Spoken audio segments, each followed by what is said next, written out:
Hoje, na nossa coluna de direito, o assunto é salário mínimo 2026. E quais são os direitos do trabalhador, né?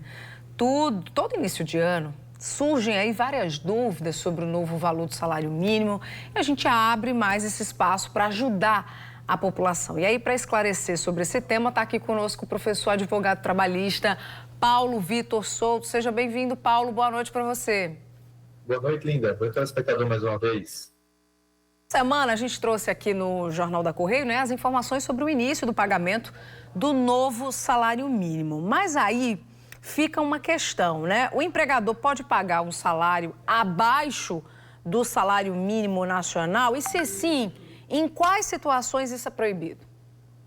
Linda, vou responder a sua pergunta em duas partes. É possível que haja um pagamento inferior, sim, ao valor atual do salário mínimo, que é R$ 1.621. Contudo, não é possível que esse pagamento seja inferior ao salário hora mínimo. E aqui eu explico.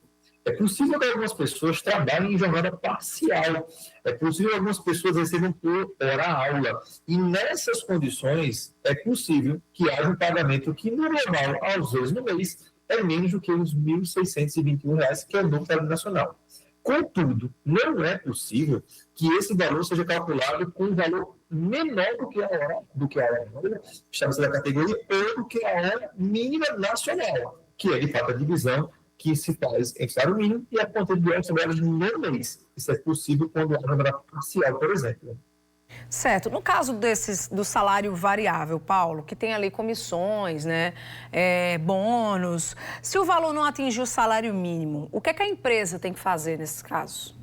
Linda, nesse caso é importante esclarecer que existe salário mínimo e também existe salário de categorias, tá? E quando é o salário da categoria, não pode também haver o pagamento menor do que o salário da categoria proporcionalmente. Quando é o pagamento de valores variáveis, exemplo de comissões, nesse caso, caso haja o pagamento sobre comissão, é obrigação do empregador resguardar pelo menos o salário mínimo da categoria, se houver, ou o salário mínimo nacional, caso o empregado não atinja aquelas vendas, por exemplo, das comissões no mês, mas é garantido, no mínimo, como o nome disso, o salário mínimo nacional ou da categoria. E o trabalhador, ele pode ser, de repente, contratado sem ter o salário fixo, assim, só recebendo comissões?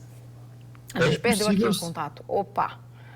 Vamos ver se a gente retorna aqui com a imagem do Paulo. Estou ouvindo, está saindo o som, mas a imagem dele caiu aqui na nossa comunicação. Agora voltou, Paulo. Pode continuar. Me conta aí.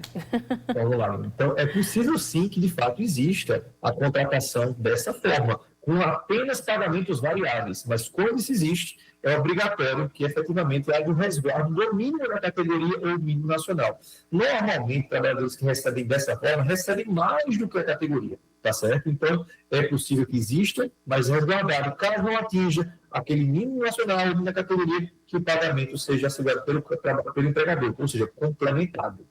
Ô Paulo, em alguma situação, a lei permite a redução do salário do trabalhador? Linda, de maneira excepcional, sim. A gente tem que explicar que, de fato, vigora o princípio da irredutibilidade salarial, ou seja, a regra que não se reduz salário, tá? Contudo, se houver negociação coletiva, isso é possível que haja, desde que haja intervenção do sindicato, que haja a autorização do sindicato para que isso ocorra. E, a bem da verdade, quando isso é autorizado por sindicato, normalmente se exige a contraprestação das empresas ou da categoria. Por exemplo, quando não deve haver demissão por um período X de tempo. Mas isso não é uma regra absoluta, isso não é uma questão, sempre existe essa forma. É apenas para esclarecer, é possível que exista, mediante negociação coletiva, e, de fato, quando houver normalmente uma contraprestação do empregador ou da empresa. Ô Paulo, e existe um prazo legal para o pagamento do salário, né, do salário mensal do trabalhador? O que é que acontece se, de repente, a empresa atrasar esse pagamento?